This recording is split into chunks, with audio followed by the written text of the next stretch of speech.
This is the first entry into a new series called Eerie Enigmas. Solve if you dare.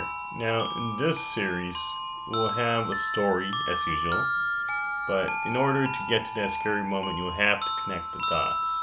And once you do connect the dots, that's when you'll realize that spooky moment. Let's begin. The first story: Spirits, Earthbound Spirits. You remember when you were a student? Students don't have much money, right? And even in my situation, my parents sent me monthly allowances. Life's still pretty tight. Sure, I could get a part-time job, but that's a pain. So there's one thing I realized I could do. It was to cut down on expenses. So, what's the biggest expense you all have? Rent. So I decided to move to a place that's really, really cheap. And I got lucky, found this place is surprisingly cheap.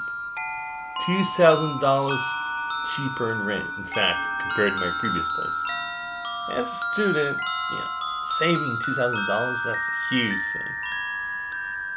But there's a reason it's cheap, right? I mean, come on. So, must be something shady about it. Yeah, so I did my research.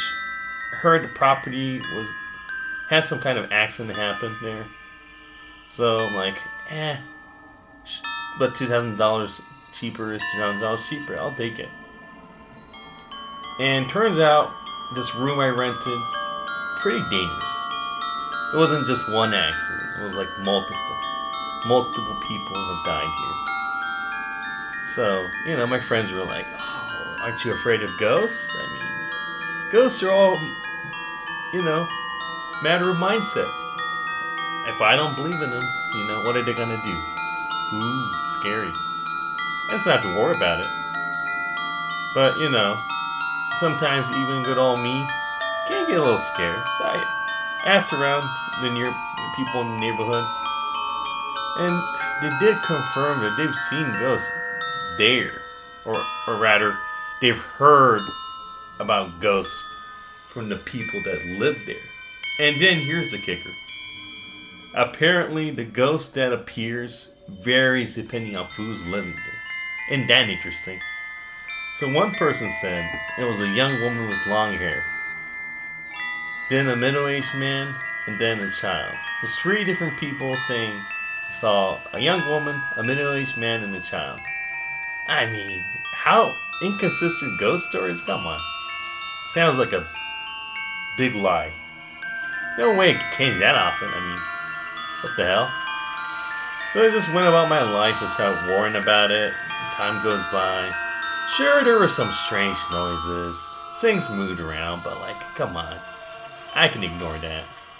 It wasn't like it wasn't causing any real harm to me. But gradually, it just became harder to ignore. The strange noises got so loud I couldn't even sleep. Sometimes things would go missing and then turn up. And then even things I've never bought before were turning up. So yeah, it's just getting a little spooky.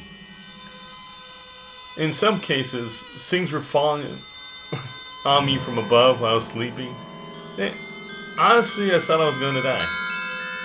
So one day, I met with a friend from college who knew a psychic and went over to that psychic to have her take a look at my apartment to see what kind of ghosts were there.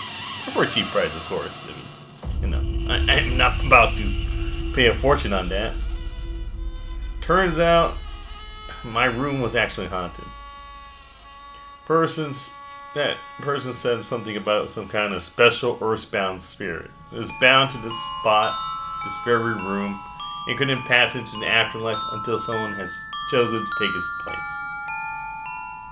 So, apparently this spirit, whatever it was, whoever it was trying to lure me here, to live in the room, and have me take its place. I guess that's why the price was cheap for this room. And because I only paid a little bit, they didn't actually exorcise the spirits. Apparently that costs a lot more. I can't afford that, come on. But even with this session, it did teach me how to protect myself from these spirits. It'll be the things will be fine as long as I find a new apartment. Yeah, I should just try to get out there as soon as possible because of how things were escalating. I mean, I don't want to move. I mean, the point of coming here was so the rent was cheaper and save my expenses, right? So I decided to take that exorcist's advice. So first step, I rubbed some salt on my body and then rinsed it off in the shower.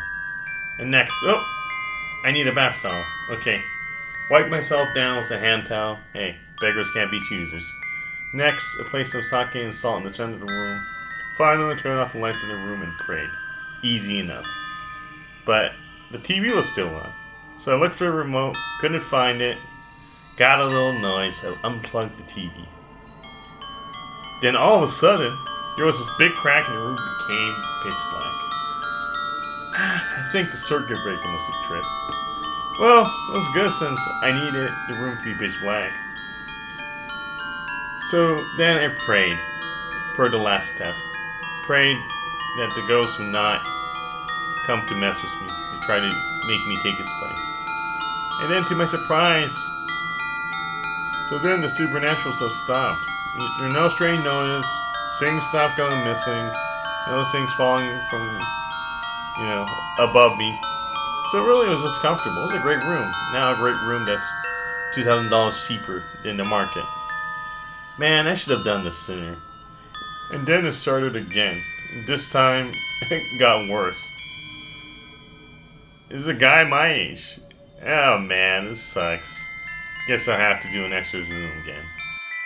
Well, we hope you liked this first story. So, the procedure here is the following. Stop the video, think about the story, and go back through it, and try to connect the dots. What makes this situation scary? The answer will follow after this. Here's the answer. When performing that exorcism, the narrator didn't wash off his body properly, and he touched that electrical outlet with his wet, salty hands. And the room went dark, not because the breaker went down, but because he lost consciousness. And the ghost also stopped appearing temporarily because the narrator was drawn into the afterlife, and the original ghost was able to rest in peace, to pass. So the ghost that appeared again was actually a new resident who made a contract with that room that the narrator was originally living in. And the reason the ghost sightings reported that the neighbors was different was because the spirit changed every time a new person rented the room because the previous resident had passed away.